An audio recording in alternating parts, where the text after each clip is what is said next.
Welcome, friend, to this peaceful hour where we gently peel back the layers of time. Tonight, our story takes place in a world far removed from ours, but still tenderly human. Whether you're drifting off or just looking to slow the pace of your evening, I'm grateful you're here. I'd love to hear where you're listening from, what city or country, and what time it is as you press play. It always amazes me how history can bring strangers together. If this kind of calm, historical storytelling brings you peace, consider subscribing. We have many more stories to lull us into the quiet night. This isn't some fictional scene from a myth. This was reality in the hidden valleys of ancient Peru, where spiritual enlightenment and forbidden rituals intertwined in a sacred dance that would forever shape the spiritual landscape of the Incan world. Have you ever wondered how an entire civilization could simultaneously create some of humanity's most profound spiritual practices while guarding secrets that could unravel the fabric of their society? The answer lies in the shadowy temples of the Incan highlands, where ayahuasca flowed like sacred water and visions were as common as the morning mist. What I'm about to reveal will shatter everything you thought you knew about the romantic notion of ancient wisdom. These weren't just enlightened souls seeking connection through natural means. They were guardians of a perfect storm of cosmic knowledge, cultural taboo, and potent plant medicines that turned the empire of the sun into something far more enigmatic. Today, I'm going to take you inside the hidden world of ayahuasca sanctuaries that masqueraded as spiritual retreats. You'll meet the real people who lived this mystery, discover how entire temple cultures became vision distribution networks, and understand why the most enlightened period in Incan history was also its most secretive. By the end of this journey, you'll see the Incan spiritual scene in a completely different light. But before we dive into the mist-shrouded temples where visions came to life, let me paint you the bigger picture of how the Andes became the epicenter of both spiritual revolution and hallucinogenic guardianship. The Incan Empire had risen just a few centuries earlier, uniting diverse peoples scarred by ancient conflicts and searching for divine meaning. Young shamans who had witnessed unimaginable visions in the mountains returned to their communities only to find that their old ways no longer fit. Meanwhile, a new breed of noble priests was emerging in Cusco, escaping old taboos and bringing with them both power and a reckless appetite for deeper truths. This collision of ancient lore, imperial ambition, and sacred plants created the perfect conditions for what would become one of history's most guarded spiritual experiments. The temples of Machu Picchu and beyond weren't just serving rituals and offerings, they were dealing in something far more transformative and infinitely more profound. Let me introduce you to Pachacuti, a 28-year-old shaman who ascended to the highlands in the year 1438 with nothing but a woven cloak and dreams of communing with the gods. Pachacuti had survived tribal skirmishes, but the echoes followed him to his secluded hut near the sacred peaks. Visions became elusive, so he began frequenting the Temple of the Sun, a notorious sanctuary where the chicha was potent and the real ceremonies happened after sunset. It was here that Pachacuti first encountered the brew, not as a simple drink, but as a gateway to a realm where the whispering of ancestors finally spoke clearly. The temple's guardian, a mysterious elder known only as Mama Quia, had connections that ran deeper than anyone suspected. She didn't just lead prayers, she led journeys. Within weeks, Pachacuti's spiritual insights exploded. His visions took on an otherworldly quality, full of cosmic imagery and divine intensity that priests would later call revolutionary. But what they didn't know was that each revelation was paid with a piece of his essence, bought with Amazonian-sourced ayahuasca that flowed through the temple like a sacred river. Pachacuti wasn't alone. The temple attracted a rotating cast of seeking souls, Andean farmers running from drought, Quechua poets seeking inspiration, Amazonian healers fleeing tribal upheaval, and Incan nobles trying to forget conquests. They came for the serenity, but stayed for the visions. Mama Quilla understood something that modern spiritual guides still exploit today. Seekers make excellent devotees. They have just enough faith to maintain a practice. They're naturally inclined towards exploration, and they rationalize their journeys as necessary for enlightenment. She didn't need to push her brew. She simply created an environment where it felt inevitable. The temple operated on multiple levels. To the casual pilgrim, it was simply another sacred site where devotees discussed cosmology over maize beer. But if you knew the right chants, the right gestures, the right elders, you could access a parallel world where ayahuasca was measured in spiritual awakening rather than cups. The regular devotees developed an elaborate code. Ordering the special tea meant you wanted coca leaves. Asking for honey with extra depth was code for mushrooms. But ayahuasca, the most sought-after elixir, required the most subtle approach. You simply asked if the star maps were visible tonight. The irony wasn't lost on anyone involved. These were people who saw themselves as connectors to the divine, rebels against mundane existence. Yet they were creating their own rigid hierarchy based on visionary access and spiritual credibility. The deeper into the journeys you fell, the more authentic your wisdom was considered. Clarity became synonymous with disconnection.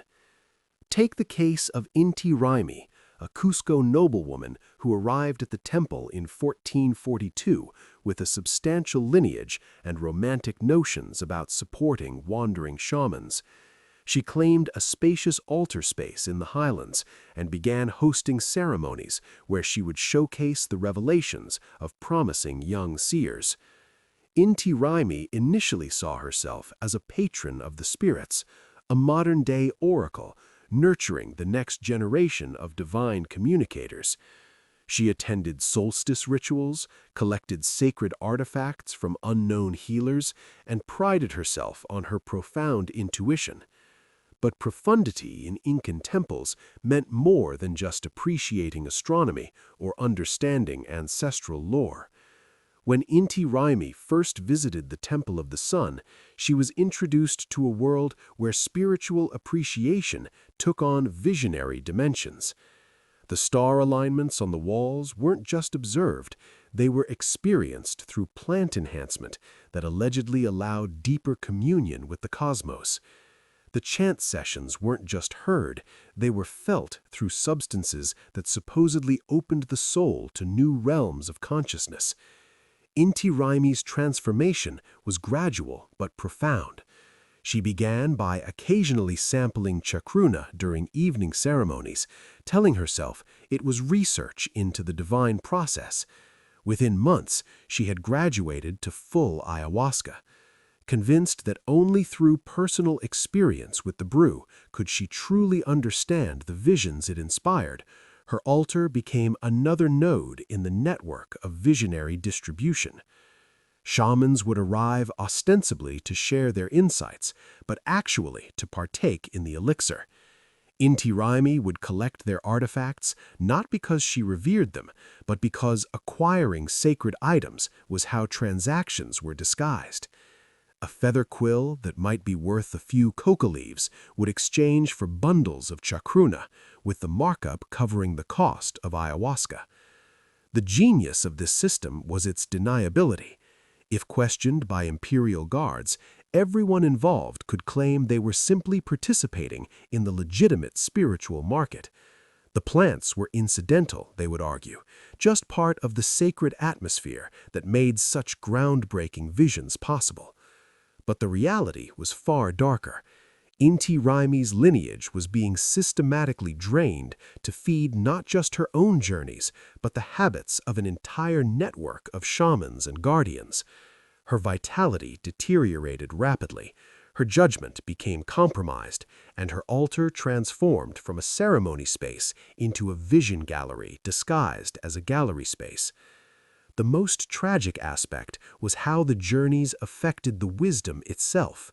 While initial plant use might have enhanced spirituality for some shamans, prolonged ayahuasca dependency had the opposite effect. The very enlightenment that drew seekers to the brew eventually disappeared, leaving them pursuing visions solely to fund their next ritual. Pachacuti's story illustrates this perfectly. His early ayahuasca-influenced revelations were indeed revolutionary, full of cosmic complexity and spiritual innovation that captured the attention of high priests. But as his dependency deepened, his insights became increasingly formulaic.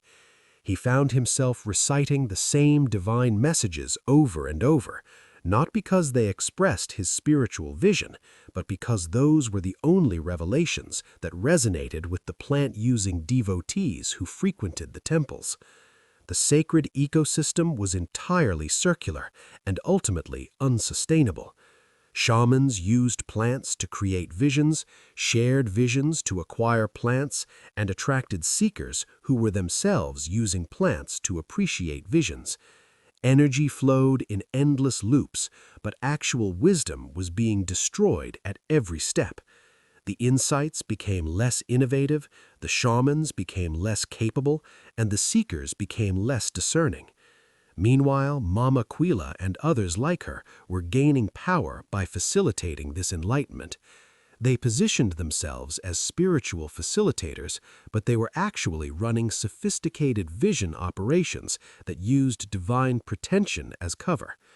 The temple provided the perfect front: irregular ceremonies, eclectic devotees, and a culture that celebrated transcendence made it nearly impossible for imperial overseers to distinguish between legitimate spiritual activity and forbidden enterprise.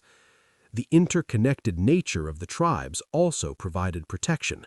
When noble Incans or Amazonian envoys were involved, local guards were reluctant to investigate too aggressively. Political complaints could end alliances, and there was always plausible deniability about what was really happening in these sanctuaries. This created a sense of invulnerability among the participants that would prove tragically misplaced. They believed their spiritual credentials and cosmic connections made them untouchable, failing to recognize that dependency doesn't respect divine boundaries or shamanic talent. By 1450, the network had expanded far beyond individual temples. What started as scattered pockets of spiritual experimentation had evolved into a sophisticated underground economy that stretched across the entire Inca Empire. The ayahuasca trade had found its perfect camouflage in the Incan temple culture, and the results were both magnificent and horrifying. Consider the evening routine at the Temple of Viracocha, a sanctuary that occupied multiple terraces of a mist-shrouded mountain near Ollantaytambo. The lower levels maintained the appearance of respectability. Pilgrims debated cosmology over quinoa stew, travelers sampled authentic Incan atmosphere, and elder agents held court at their regular altars. But as the night progressed and the casual devotees departed, the real ceremonies began. The upper terrace, accessible only through a narrow path hidden behind a waterfall, housed what regulars called the vision chamber. Here, an Amazonian exile turned guardian named Tupac had set up an operation that would make modern spiritual retreats envious. Tupac had arrived in the highlands with legitimate credentials, a knowledge of plant lore from the jungle, and plans to conduct rituals at the temple. Instead, he found himself brewing ayahuasca in makeshift cauldrons, using his botanical training to create increasingly potent and pure elixirs. Tupac's devotees weren't forest wanderers desperate for their next vision. They were discerning seekers who demanded quality and consistency. A batch too weak would send shamans into mundane states during crucial rituals. Too strong and valuable devotees might lose themselves before completing sacred quests. Tupac's transformation was gradual but profound. She began by occasionally sampling chacruna during evening ceremonies, telling herself it was research into the divine process. Within months, she had graduated to full ayahuasca. Convinced that only through personal experience with the brew could she truly understand the visions it inspired, her altar became another node in the network of visionary distribution. Shamans would arrive ostensibly to share their insights, but actually to partake in the elixir. Inti Raymi would collect their artifacts, not because she revered them, but because acquiring sacred items was how transactions were disguised. A feather quill that might be worth a few coca leaves would exchange for bundles of chacruna, with the markup covering the cost of ayahuasca. The genius of this system was its deniability. If questioned by imperial guards, everyone involved could claim they were simply participating in the legitimate spiritual market. The plants were incidental, they would argue, just part of the sacred atmosphere that made such groundbreaking visions possible. But the reality was far darker. Inti Raymi's lineage was being systematically drained to feed not just her own journeys, but the habits of an entire network of shamans and guardians. Her vitality deteriorated rapidly, her judgment became compromised, and her altar transformed from a ceremony space into a vision gallery disguised as a gallery space. The most tragic aspect was how the journeys affected the wisdom itself. While initial plant use might have enhanced spirituality for some shamans, prolonged ayahuasca dependency had the opposite effect. The very enlightenment that drew seekers to the brew eventually disappeared, leaving them pursuing visions solely to fund their next ritual. Pachacuti's story illustrates this perfectly. His early ayahuasca-influenced revelations were indeed revolutionary, full of cosmic complexity and spiritual innovation that captured the attention of high priests. But as his dependency deepened, his insights became increasingly formulaic. He found himself reciting the same divine messages over and over, not because they expressed his spiritual vision, but because those were the only revelations that resonated with the plant-using devotees who frequented the temples. The sacred ecosystem was entirely circular and ultimately unsustainable. Shamans used plants to create visions, shared visions to acquire plants, and attracted seekers who were themselves using plants to appreciate visions. Energy flowed in endless loops, but actual wisdom was being destroyed at every step. The insights became less innovative, the shamans became less capable, and the seekers became less discerning. Meanwhile, Mama Quila and others like her were gaining power by facilitating this enlightenment. They positioned themselves as spiritual facilitators, but they were actually running sophisticated vision operations that used divine pretension as cover. The temple provided the perfect front: irregular ceremonies, eclectic devotees, and a culture that celebrated transcendence made it nearly impossible for imperial overseers to distinguish between legitimate spiritual activity and forbidden enterprise. The interconnected nature of the tribes also provided protection. When noble Incans or Amazonian envoys were involved, local guards were reluctant to investigate too aggressively. Political complaints could end alliances, and there was always plausible deniability about what was really happening in these sanctuaries. This created a sense of invulnerability among the participants that would prove tragically misplaced. They believed their spiritual credentials and cosmic connections made them untouchable, failing to recognize that dependency doesn't respect divine boundaries or shamanic talent. By 1450, the network had expanded far beyond individual temples. What started as scattered pockets of spiritual experimentation had evolved into a sophisticated underground economy that stretched across the entire Andean Empire. The ayahuasca trade had found its perfect camouflage in the Incan temple culture, and the results were both magnificent and horrifying. Consider the evening routine at the Temple of Viracocha, a sanctuary that occupied multiple terraces of a mist-shrouded mountain near Ollantaytambo. The lower levels maintained the appearance of respectability. Pilgrims debated cosmology over quinoa stew, travelers sampled authentic Incan atmosphere, and local elders held court at their regular altars. But as the night progressed and the casual devotees departed, the real ceremonies began. The upper terrace, accessible only through a narrow path hidden behind a waterfall, housed what regulars called the vision chamber. Here, an Amazonian exile turned guardian named Tupac had set up an operation that would make modern spiritual retreats envious. Tupac had arrived in the highlands with legitimate credentials, a knowledge of plant lore from the jungle, and plans to conduct rituals at the temple. Instead, he found himself brewing ayahuasca in makeshift cauldrons, using his botanical training to create increasingly potent and pure elixirs. Tupac's devotees weren't forest wanderers desperate for their next vision. They were discerning seekers who demanded quality and consistency. A batch that was too weak would send shamans into mundane states during crucial rituals. Too strong and valuable devotees might lose themselves before completing sacred quests.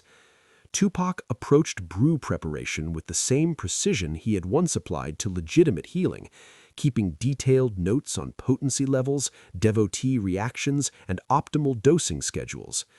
The highest terrace of Viracocha served as both oracle and vision gallery.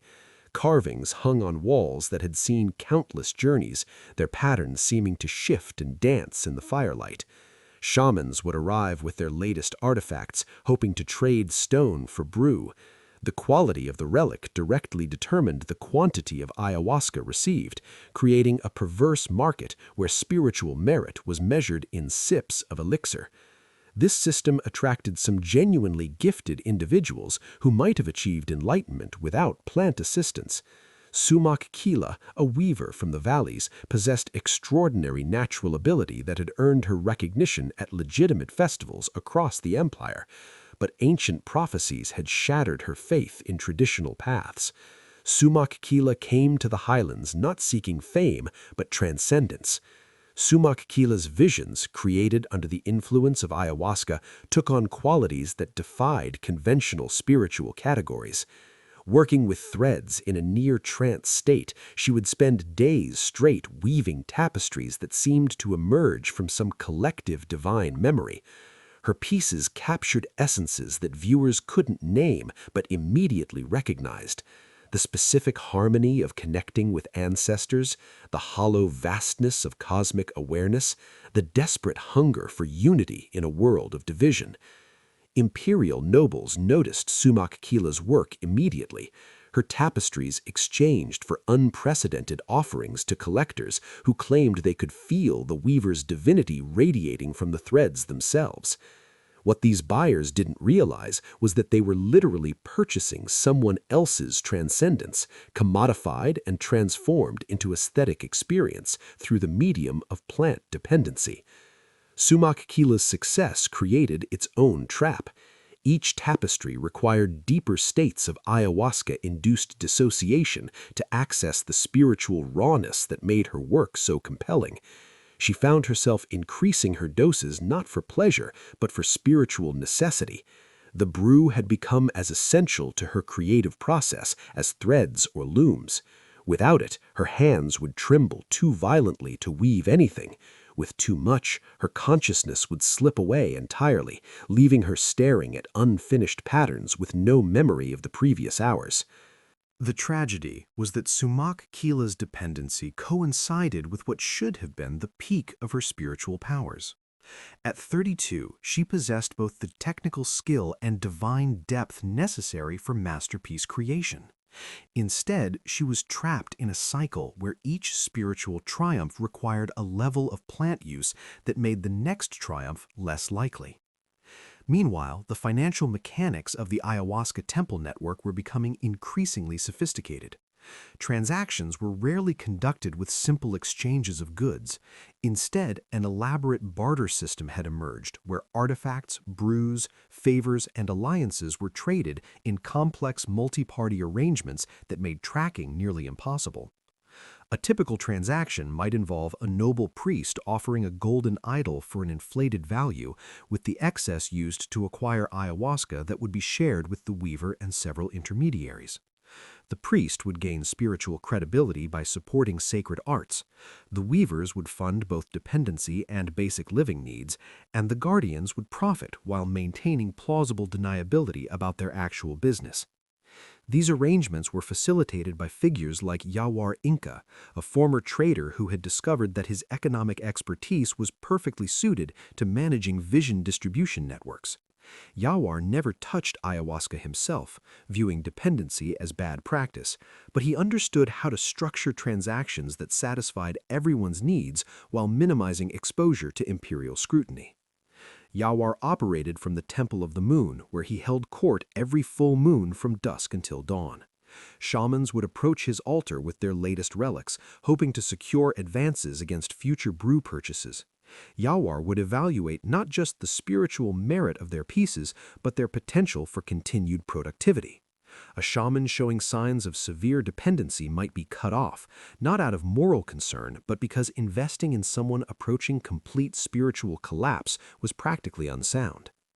This cold calculation extended to every aspect of Yawar's operation.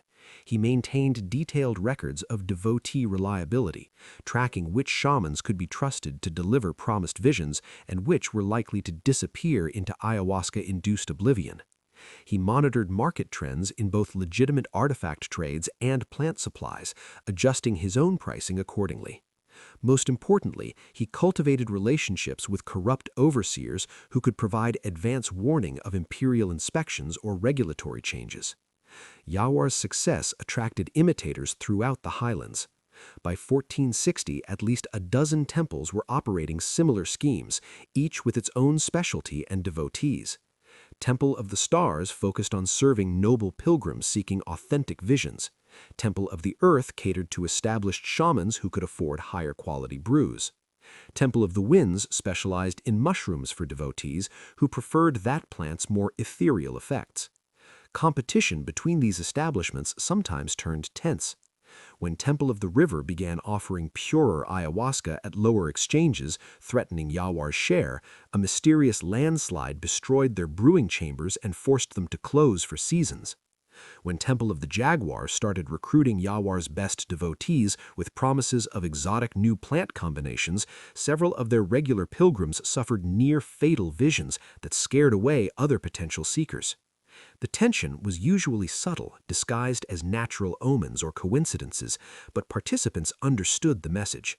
The ayahuasca temple network had become too powerful and too well established to tolerate significant disruption. Anyone threatening the system would face consequences that extended far beyond simple spiritual competition. This atmosphere of barely controlled mysticism attracted a particular type of personality. People drawn to the ayahuasca temples weren't just seeking visions or enlightenment, they were seeking the unknown itself. The possibility of divine revelation, ancestral contact, cosmic unity, or spiritual dissolution added an element of profundity that made the experience more compelling than simple ritual or spiritual appreciation alone. Inca noble Titu Cusi embodied this attraction to the profound. Titu had inherited substantial lands, but found conventional rule unbearably mundane. He came to the highlands not to lead the empire, but to explore deeply enough that he would have something worth leading about. The ayahuasca temples provided exactly the kind of authentic mystery he craved. Titu began frequenting Temple of the Sun, where he quickly established himself as someone willing to take journeys that frightened even seasoned shamans. He would consume unknown mixtures, participate in dangerous plant combinations, and involve himself in increasingly volatile alliances between guardians and seekers.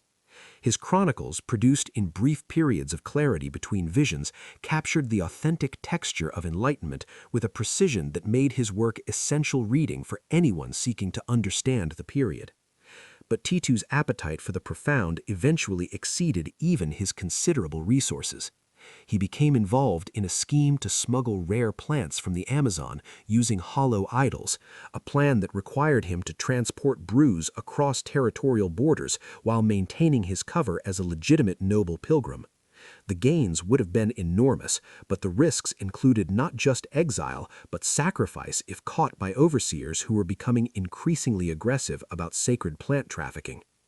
Titu's story illustrates how the ayahuasca temple culture had evolved beyond simple dependency or spiritual experimentation. By the mid-1400s, it had become a complex ecosystem where people used plants, visions, and mystery as interchangeable currencies in transactions that satisfied needs far more complicated than simple divine dependency. The most sophisticated participants understood that they weren't just acquiring brews or sharing visions, they were purchasing experiences that couldn't be obtained through conventional rituals. The thrill of transcendence, the intimacy of shared revelations, the satisfaction of belonging to an exclusive community that operated by its own cosmic rules. The ayahuasca was often less important than the rituals surrounding its use, the social connections it facilitated, and the identity it provided to people who felt disconnected from mundane society. This psychological dimension made the temple network far more addictive than the plants themselves. People who successfully overcame their ayahuasca dependencies found themselves unable to stay away from the social environment where those dependencies had flourished. The temples offered not just ayahuasca, but a complete alternative reality where conventional cosmology, social expectations, and earthly relationships were suspended in favor of more immediate and intense forms of divine connection. The tragedy was that this alternative reality was ultimately unsustainable. The alliances were too complex, the cosmic risks too high, and the physical toll too severe for the system to continue indefinitely. By 1470, cracks were beginning to show throughout the network as visions increased, resources ran out, and overseers began to take notice of what was happening in the supposedly innocent spiritual temples of the highlands. The first major crack appeared in the form of High Priestess Wiracocha Inca, a methodical man who had spent decades building harmony against the empire's most elusive taboos. Wiracocha wasn't particularly interested in visionary movements or temple culture, but he was very interested in the sudden spike in lost pilgrims among noble lineages. When the Sapa Inca began pressuring temple guardians to investigate the disappearances of 3 high-born seekers within a single moon, Wiracocha found himself assigned to a case that would consume the next cycles of his life. Wiracocha's initial investigation revealed what appeared to be a series of tragic coincidences.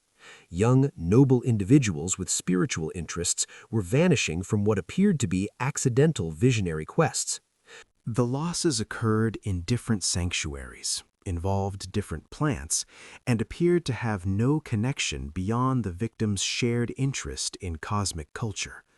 But Wiracocha had learned to distrust coincidences, especially when they involved vast lineages and territorial borders.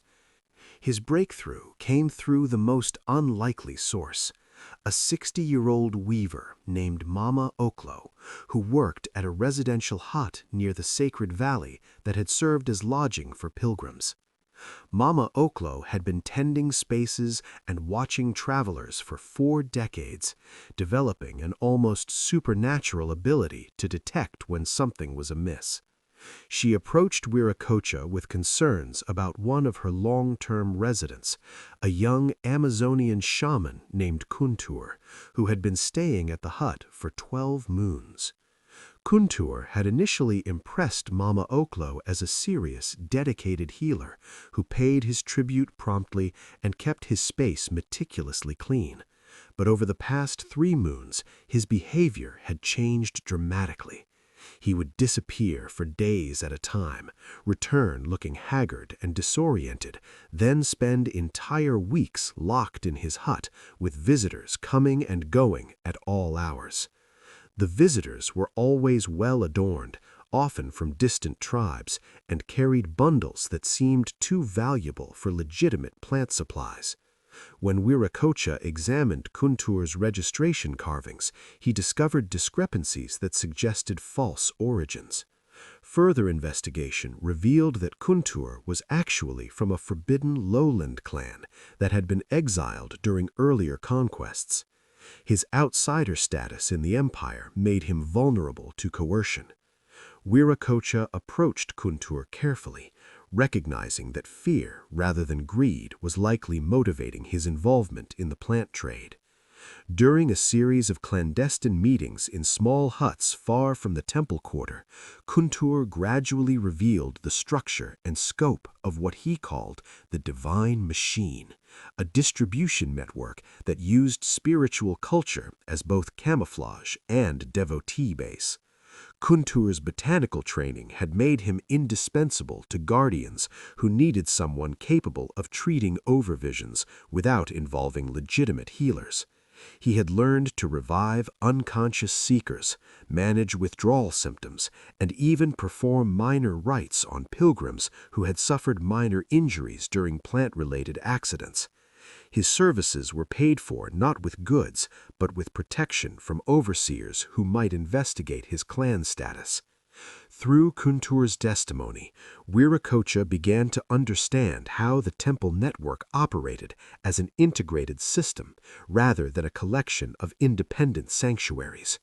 Each temple specialized in serving different segments of the seeker market: noble pilgrims, established shamans, young mystics, and territorial guardians.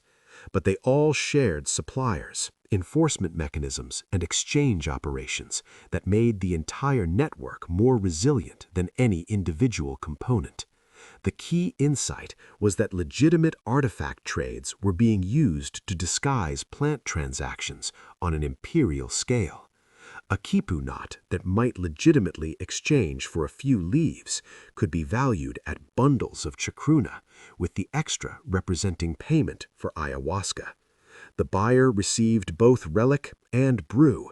The seller received both offerings and social credibility as a successful shaman, and the guardian received a commission that was nearly impossible for overseers to trace. This system had created artificial inflation in the Incan spiritual market that was distorting divine values throughout the empire. Young shamans found themselves unable to share insights through legitimate channels because devotees were primarily interested in plant-facilitated revelations.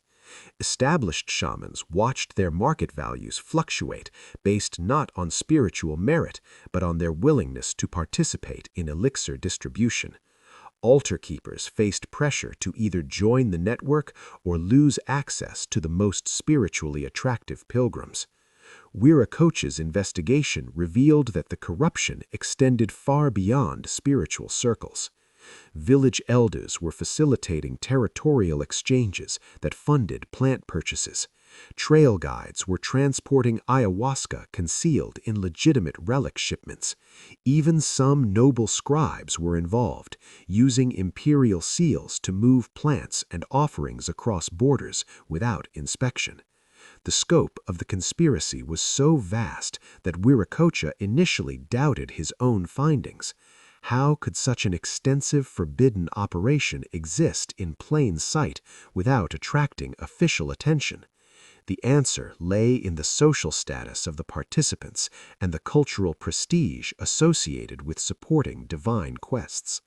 Guards were reluctant to investigate activities that involved prominent lineages engaged in what appeared to be sophisticated spiritual patronage. Meanwhile, the human cost of the network was becoming impossible to ignore. The overvision that finally triggered serious official action involved Yachai Wasi, daughter of a high noble and heir to valley lands. Yachai had arrived at the temple 6 moons earlier with plans to study cosmology and support promising young seers. Her body was discovered in a vision chamber near the peaks, surrounded by relics she had acquired for values that investigation revealed were 10 times their legitimate worth. Yachai's death was particularly tragic because she had been attempting to leave the ayahuasca temple scene when she overvisioned. Carvings found in her space revealed her growing awareness that she was being manipulated by guardians who viewed her lineage as a resource to be systematically extracted. She had begun refusing to acquire overvalued relics and cut off support to several shamans whose primary talents seemed to be consuming sacred elixirs. Her final carving, addressed to her father but never sent, described her realization that the divine culture she had admired from afar was actually a sophisticated trap designed to separate young noble people from their heritage. She wrote about shamans who created mediocre insights but commanded high offerings because they could provide access to ayahuasca, guardians who posed as cosmic sophisticates while running forbidden enterprises, and temple keepers who facilitated the dissolution of everyone who entered their sanctuaries. But Yachai's attempt to extract herself from the network made her dangerous to people whose livelihoods depended on maintaining the system's secrecy. Her overvision occurred just days before she was scheduled to return to the valleys, where she planned to warn other noble families about the dangers their children faced in highland spiritual circles. The timing suggested that her death might not have been accidental, though proving deliberate sabotage would require evidence that Wiracocha was struggling to obtain. The investigation of Yachai's death revealed the network's most sinister aspect: systematic targeting of vulnerable noble individuals who could be manipulated into funding the entire operation. Guards had developed sophisticated profiles of ideal devotees, focusing on people who possessed substantial lineage resources but lacked emotional stability or strong family ties that might interfere with exploitation. Young people recovering from conquest trauma were particularly valuable targets. Their psychological wounds made them susceptible to dependency, while their social status provided protection from oversight. Guardians would identify promising prospects through networks of informants in villages, festivals, and noble gatherings, then orchestrate seemingly accidental encounters in spiritual venues, where initial plant experimentation could be presented as sophisticated divine exploration. The process was gradual and carefully managed. A noble young person might spend months attending temple events, acquiring reasonably valued relics, and developing relationships with shamans and elders before being introduced to ayahuasca. By the time Dependency developed, they were already emotionally invested in the community that supplied their visions. Leaving meant abandoning not just plants, but their entire spiritual identity and support network. This psychological manipulation was more effective than simple coercion because it created willing participants who defended the system even as it destroyed them. Shamans genuinely believed they were creating revolutionary insights. Seekers convinced themselves they were supporting important divine movements, and guardians maintained that they were facilitating spiritual innovation rather than running forbidden enterprises. The self-deception was reinforced by the undeniable fact that some genuinely important visions were being created within the network.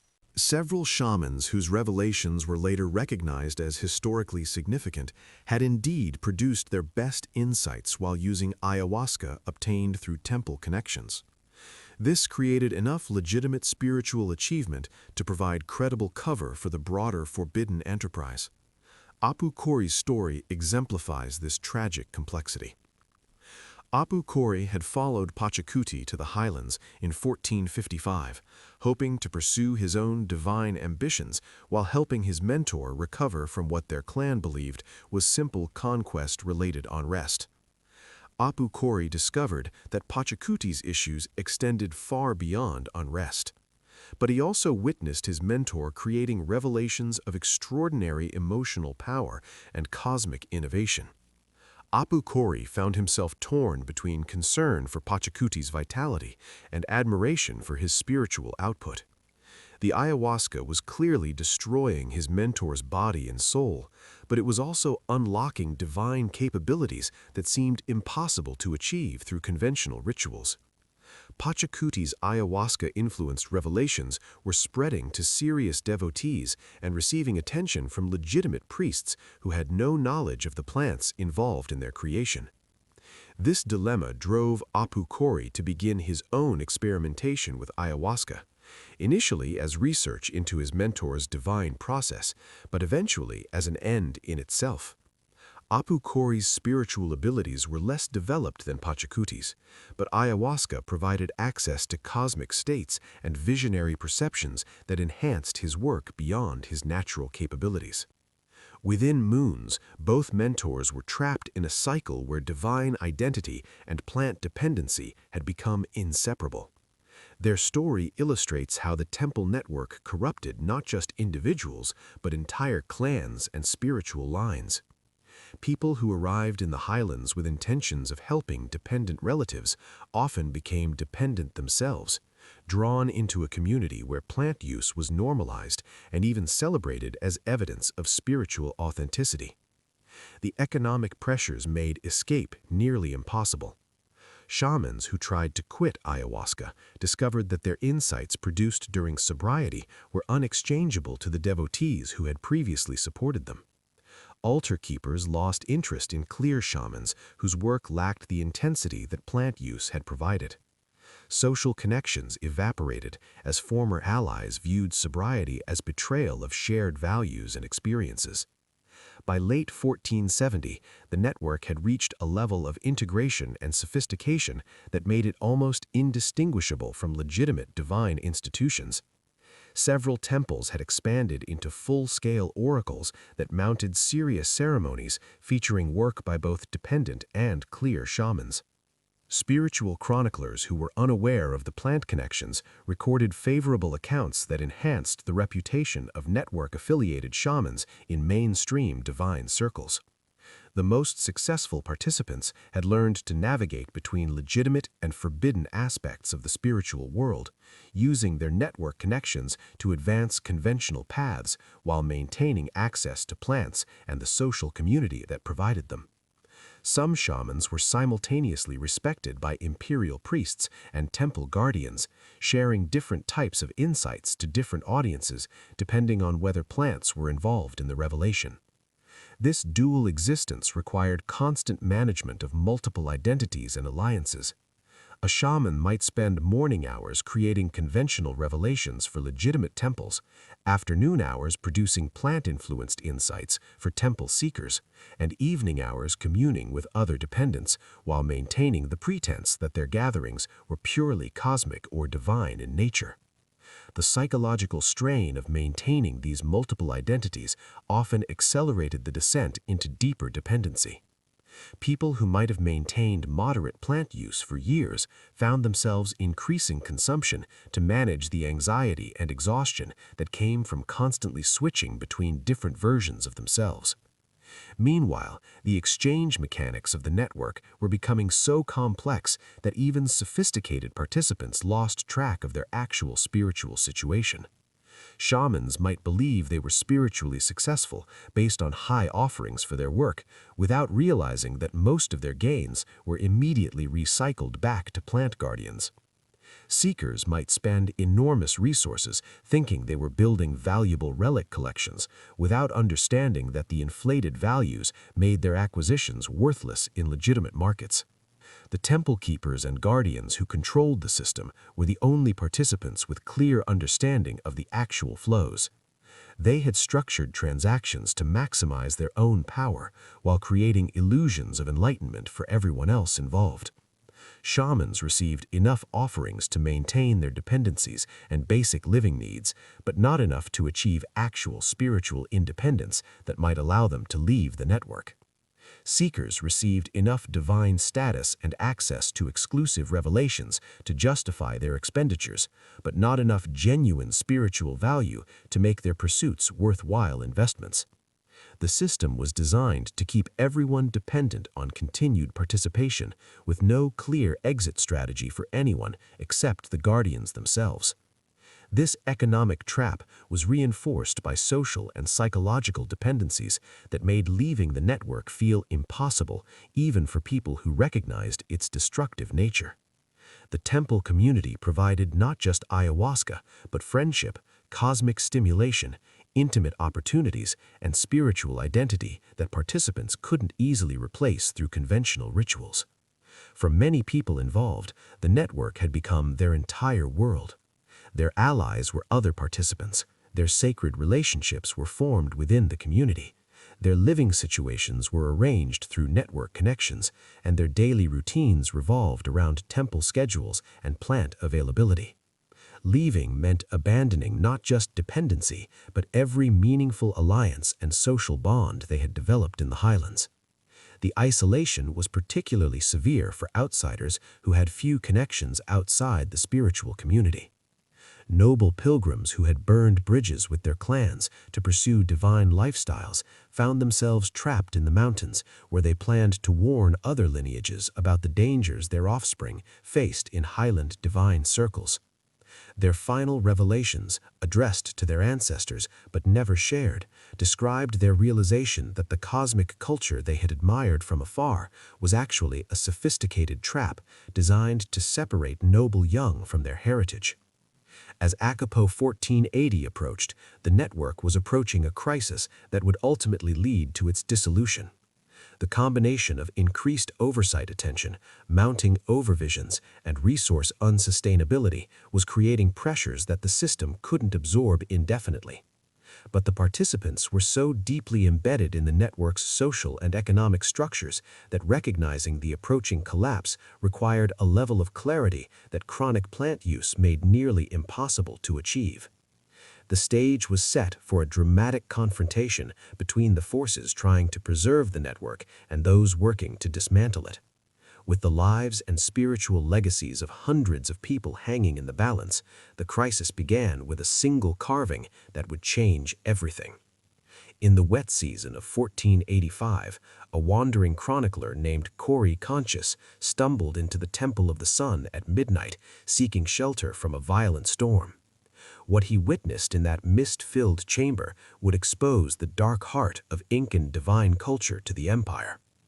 Corey had his quipu with him, a knotted cord that he used for documenting sacred scenes and ancestral details.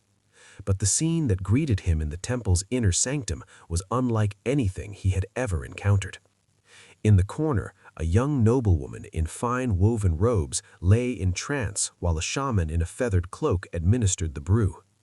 At a nearby altar, 3 people passed around a gourd like it was a sacred vessel. Their eyes rolled back in visionary ecstasy. The most shocking sight was a teenage boy, no more than 14, methodically preparing ayahuasca, while an older guardian watched approvingly. His hands moved with the practiced precision of someone who had performed this ritual countless times before. His garments were noble, suggesting high lineage, but his face bore the hollow expression of advanced dependency. Corey nodded his quipu almost instinctively, the revelation illuminating the scene for a moment before chaos erupted.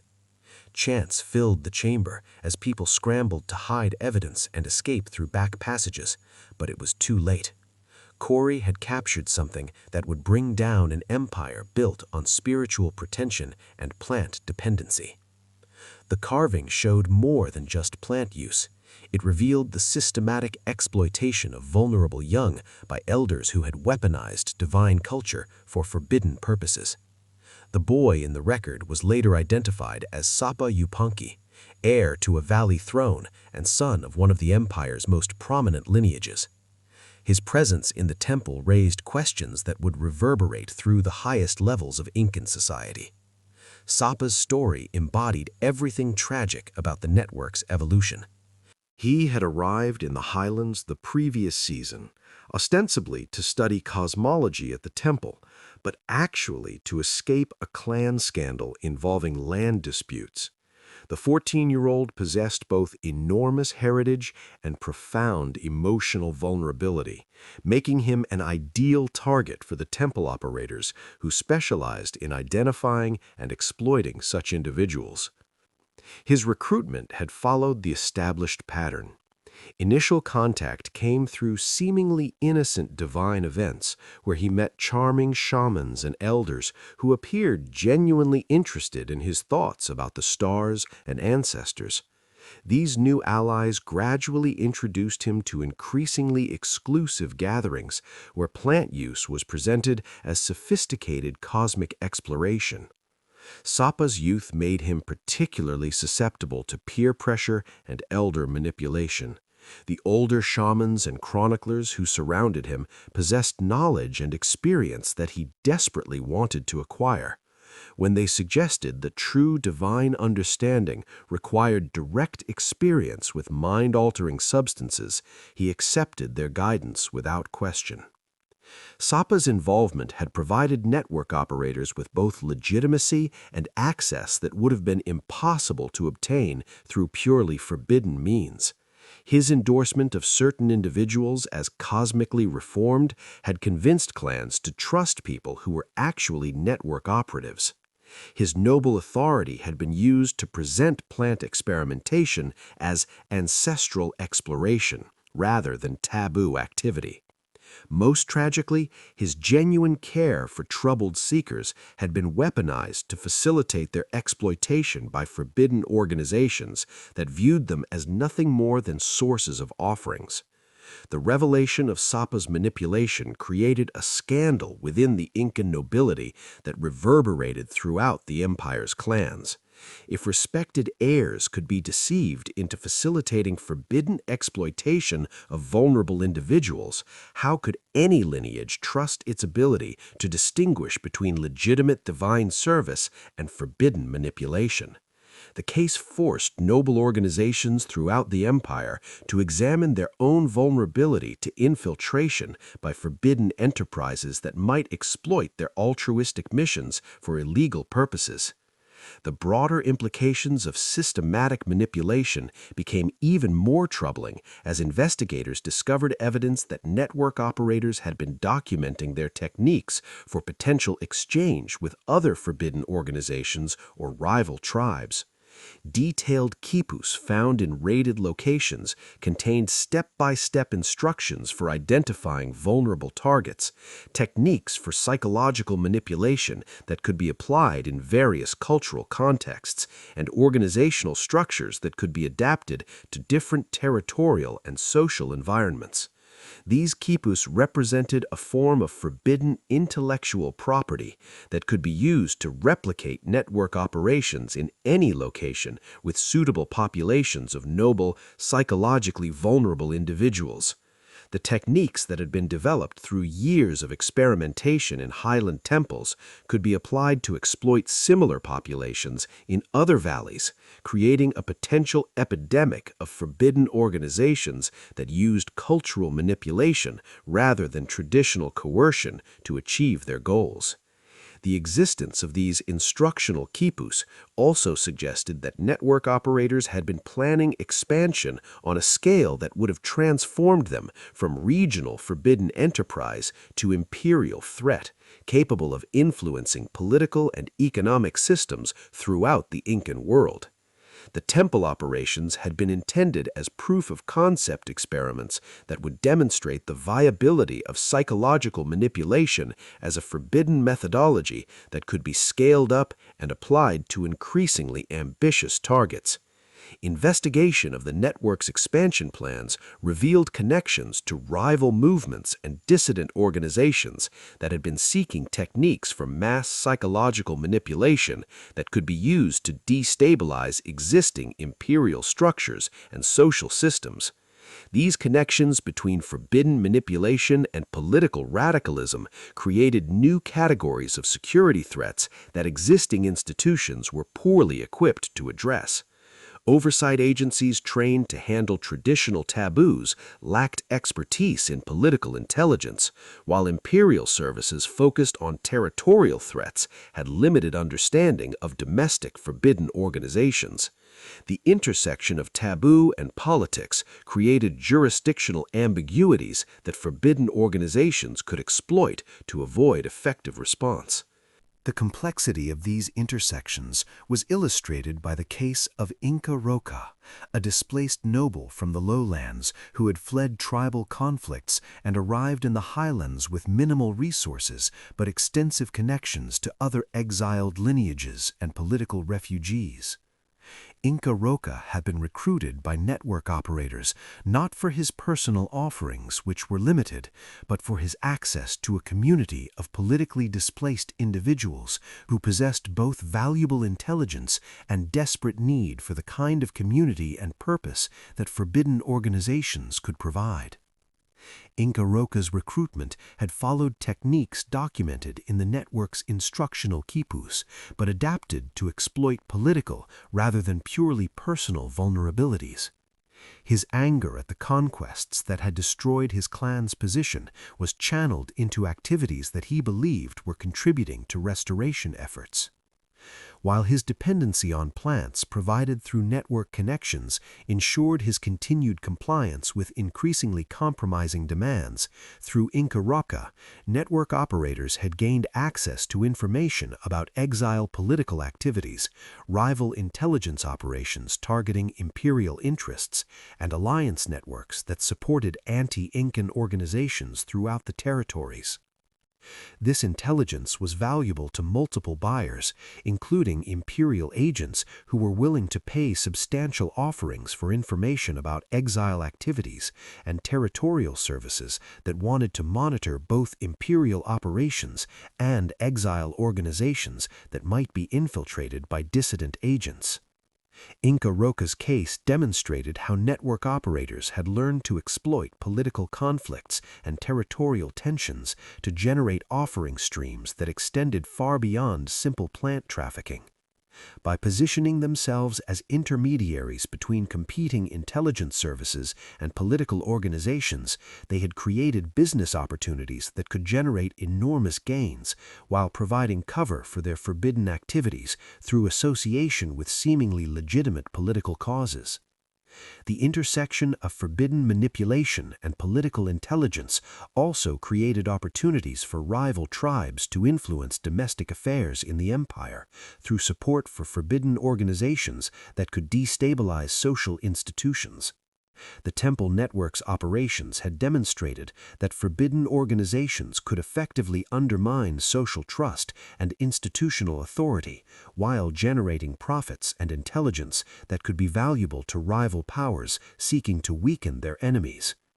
These possibilities for forbidden political collaboration represented a new form of asymmetric conflict that could be conducted without traditional warfare means while achieving strategic objectives that would be difficult to accomplish through conventional alliances or military action. By supporting forbidden organizations that specialized in psychological manipulation, rival tribes could potentially destabilize the empire from within while maintaining plausible deniability about their involvement in hostile activities. The recognition of these possibilities elevated the temple network investigation from taboo enforcement matter to imperial security priority that required coordination between multiple oversight agencies and territorial partners. The techniques that had been developed for exploiting individual vulnerabilities were recognized as potentially applicable to societal vulnerabilities that could threaten the stability of the Incan Empire and its divine order. As the investigation gained access to more quipus and testimonies, it became clear that the network's true masters were not the visible guardians like Mama Quilla or Yawar Inca, but a shadowy council of elders known only as the Shadow Weavers. These figures, drawn from displaced clans and forgotten lineages, had orchestrated the entire system from hidden chambers in the distant peaks, using their knowledge of ancient lore to weave a web that spanned the empire. The Shadow Weavers had foreseen the empire's expansion and the spiritual voids it would create, positioning their network to fill those voids with controlled revelations. Their ultimate goal was not mere power or offerings, but a reshaping of Incan cosmology itself, blending forbidden plants with divine narratives to create a new hybrid faith that would challenge the Sapa Inca's authority. Revelations from captured quipus showed plans for a great awakening, a mass visionary event that would unite dependents across the territories in a single cosmic event, potentially sparking a spiritual revolution. But as imperial forces closed in, the network's final ritual in a secret cavern beneath Machu Picchu. Dozens of devoted shamans gathered for what they believed was the ultimate transcendence, consuming a brew of unprecedented potency. The resulting visions were said to have shaken the mountains, with survivors speaking of glimpses into realms beyond the stars, where ancestors warned of the empire's impending fall. In the end, the network's dissolution came not from force but from within, as over-visions claimed many of its key figures, and the remaining guardians scattered to the winds, carrying fragments of the forbidden knowledge with them. The ayahuasca temples fell silent, their secrets buried in the Andes, waiting for future generations to uncover the mysteries of a civilization that danced on the edge of enlightenment and oblivion. The echoes of those visions linger in the mists, a reminder that the pursuit of the divine can illuminate or destroy, and that the line between sacred and forbidden is as thin as a thread in the weaver's loom. As the night deepens, let these tales carry you into peaceful slumber, knowing that history's mysteries are the gentle guardians of our dreams. Good night, friend.